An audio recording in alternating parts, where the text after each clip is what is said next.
Hello friends, कैसे हैं आप सब। आई होप आप सब बहुत बढ़िया होंगे, स्वस्थ होंगे और एकदम मस्त होंगे। तो फ्रेंड्स, सबको खुश कैसे रखें, आज इसी के बारे में बात होगी। तो वीडियो को जो है ध्यान से देखना और पूरा देखना, क्योंकि पूरा देखेंगे तभी बातें क्लियर होती है। तो चलिए शुरू करते हैं। तो आपको सबको खुश रखना है। ससुराल में जितने भी लोग हैं वो सब आपसे खुश हो जाए। ऑफकोर्स आपको यही सिखाया गया था बचपन में कि बेटा सबको खुश रखना तुम्हारी जिम्मेदारी है। जैसे सास कहे वैसे ही कर लेना, ससुर जी की सुन लेना, पति का बिल्कुल कहना मानना। घर में जितने भी छोटे बड़े लोग हैं ना, सबको प्यार से रखना, संजो के रखना, ये तुम्हारी जिम्मेदारी है। क्योंकि घर तो एक लड़की बनाती है, लड़की ही बिगाड़ती है। मतलब पूरी जिम्मेदारी जो है ना लड़की पर ही है। अपने मन से ऑनेस्टली एकदम ईमानदारी से ये सवाल पूछो, क्या रिश्ते निभाना सिर्फ आपकी जिम्मेदारी है। मतलब एक घर, एक परिवार, पूरा एक जो सेटअप है ना, जो चल रहा था इतने सालों से, 20 25 30 सालों से, इतने सालों से जो चल रहा है, आपने एंट्री मारी है कुछ वक्त पहले, कितने सालों के बाद अब ये सिर्फ आपकी जिम्मेदारी होगी। क्या आपने कभी ये रियलाइज़ किया है इस बात को कि कोई भी रिश्ता सिर्फ हस्बैंड वाइफ का ही नहीं, कोई भी रिश्ता ना दो लोगों से बनता है। माँ बाप और बच्चों के भी ना दो पार्टियाँ चाहिए। माँ बच्चे में भी दो लोग होते हैं, बहन भाई में भी दो लोग होते हैं, सास बहू में भी दो लोग होते हैं। रिश्ते में दो पार्टियाँ होती है। तो जिम्मेदारी सिर्फ एक इंसान की कैसे है, उस बहू की, उस बीवी की, उस चाची की, उस मामी की कैसे होगी सबको खुश रखने की।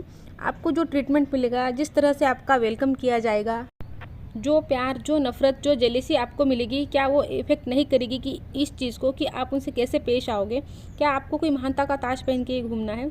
आई नो ये बहुत पुरानी बातें चली आ रही है, लेकिन इसमें लॉजिक कभी किसी ने लगाया ही नहीं कि रिश्ते दो लोगों से बनते हैं। जो मुझे मिलेगा वो मैं कहीं ना कहीं वापस भी तो करूँगी। चाहे मैं बहुत महान हूँ, बहुत जगह मैं अपनी ज़बान रोक लूँगी, बहुत जगह मैं कुछ नहीं बोलूँगी, लेकिन कहीं तो मुझे इम्पेक्ट करेगा। अगर मुझे हर बात पे ताना मारा जाएगा, हर बार नीचा दिखाया जाएगा, मुझसे नाजायज़ बात की जाएगी, मुझे छोटा दिखाया जाएगा, तो कहीं तो मैं रिएक्ट करूँगी।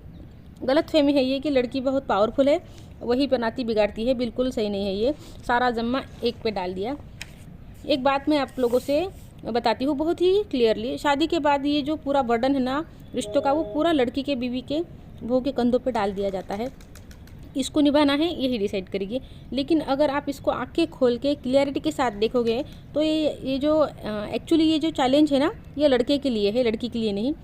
क्योंकि वो एक ऐसा इंसान है जो उसी घर में रहता है, जो दोनों से रिलेटेड है। लड़की तो बाहर से अभी आई है, उसका तो रिश्ता बनते बनेगा।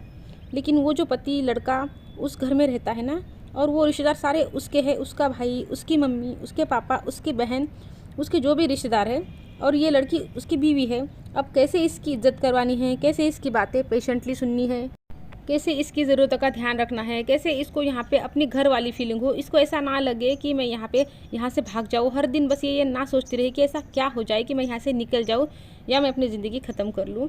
वो जिम्मेदारी उस हस्बैंड की है।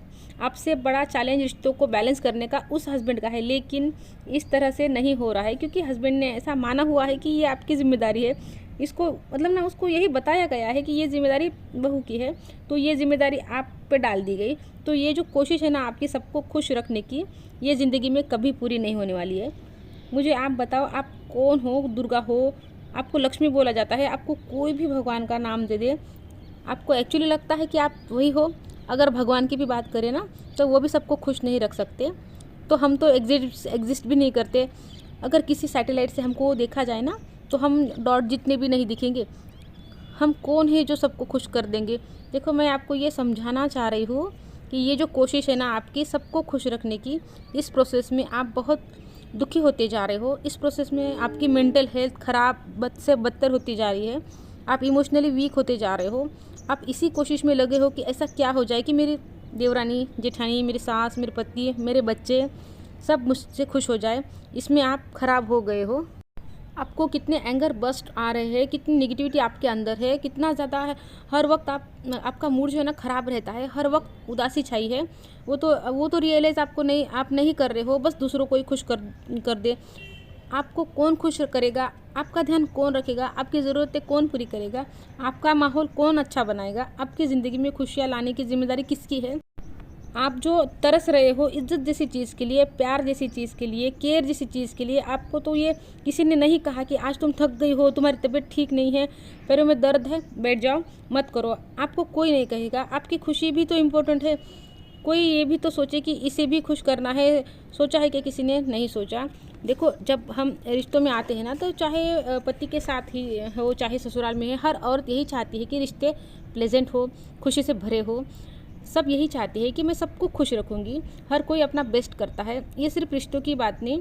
सपोज़ आप एक टीचर हो, जॉब में हो, किसी स्कूल में, तो आप सोचते हो कि जो 40 के 40 बच्चे हैं उनको सबको खुश कर दूँ, लेकिन उसी में एक बच्चा आता है जो हमेशा बदतमीज़ी से उल्टे जवाब देता है, जो कभी पढ़ता नहीं है, जिसको बार बार टॉयलेट जाना है। एक बच्चा टिफ़िन ही खाता रहेगा, एक बच्चा गप्पे मारता रहता है, आप जो पढ़ाते हो उस पर ध्यान नहीं देता, तो आपका रिएक्शन भी तो आएगा। आप भी तो गुस्सा करोगे, कंप्लेंट करोगे, डायरी में नोट लिखोगे, प्रिंसिपल के पास लेके जाओगे, ये होगा ना। आप तो सोच के आए थे कि मैं सबको खुश कर दूंगी, नहीं हो पाता। उनके रिएक्शन डिसाइड करते हैं कि आपका बिहेवियर कैसा होगा, और फिर आप मान लेते हो कि आप सबको खुश नहीं रख सकते हो, क्योंकि ये 40 बच्चे अलग है। ऐसे ही ससुराल में सबका नेचर अलग है, सबका बिहेवियर अलग है। अगर आपको उल्टा बार बार बोला जाएगा, आपके परिवार को बुरा बोला जाएगा कि तुमको तो सिखा के नहीं भेजा है कुछ भी, और आप इन बातों को ना मान भी लेते हो, दिल पे ले लेते हो। देखो, आपके ऊपर बोझ डालने से ना सबकी ज़िंदगी आसान हो जाती है। इस बात को समझो। हस्बैंड की भी, जो जिसकी ना मेन जिम्मेदारी है ना, एक्चुअली मुश्किल तो हस्बैंड को होनी चाहिए, क्योंकि उसको बैलेंस करना है दोनों तरफ के रिश्तों को, वो तो नहीं होता। इसलिए ये उम्मीद करना बंद कर दो कि सब आपसे खुश हो जाए। अब आप ये जो छोटी छोटी बातों पे रिएक्ट कर देते हो ना, ये मैं कैसे बंद कर दूँ, आप ऐसा सोचते हो कि ये क्या होता है, कोई हमको कुछ बोल देता है ना, तो ये नेचुरल होता है कि हम भी कुछ ना कुछ बोलेंगे। जब आपको बुरा भला कहा जाएगा, ताना मारा जाएगा, आपकी ज़िंदगी में निगेटिविटी घुली जाएगी, तो आपका रिएक्शन आना जो है ना, नेचुरल है, नॉर्मल है। मम्मी पापा को भी तो कितना कुछ सुना देते थे, लेकिन यहाँ पर वो अलाउड नहीं है। यहाँ पर सिर्फ हमको ये बोला जाता है कि सास ससुर को माँ बाप समझना है, लेकिन बेटी के हक हमको नहीं दिए जाते। ये परमिशन आपको कोई नहीं देगा, आप खुद को दोगे।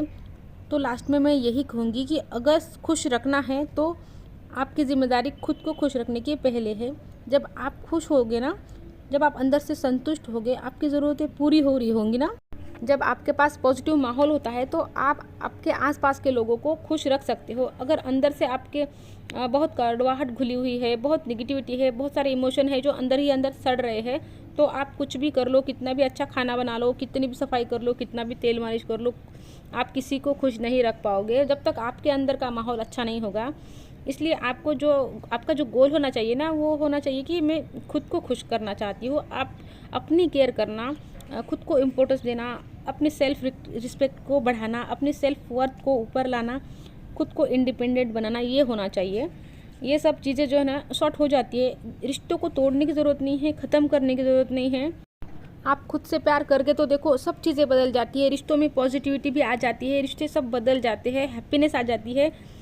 बस ये आप करके देखो, और आप ये कर सकते हो। खुद को खुश रखना ये आपके हाथ में है, बाकी और कुछ आपके हाथ में नहीं है। तो फ्रेंड्स, उम्मीद है आपको आज का वीडियो पसंद आया होगा, कुछ भी अच्छा लगा होगा तो लाइक शेयर कमेंट ज़रूर कर दीजिए, चैनल को सब्सक्राइब कर दीजिए। तो मिलती हूँ आपसे नेक्स्ट वीडियो में, तब तक के लिए अपना ध्यान रखिए। Goodbye friends.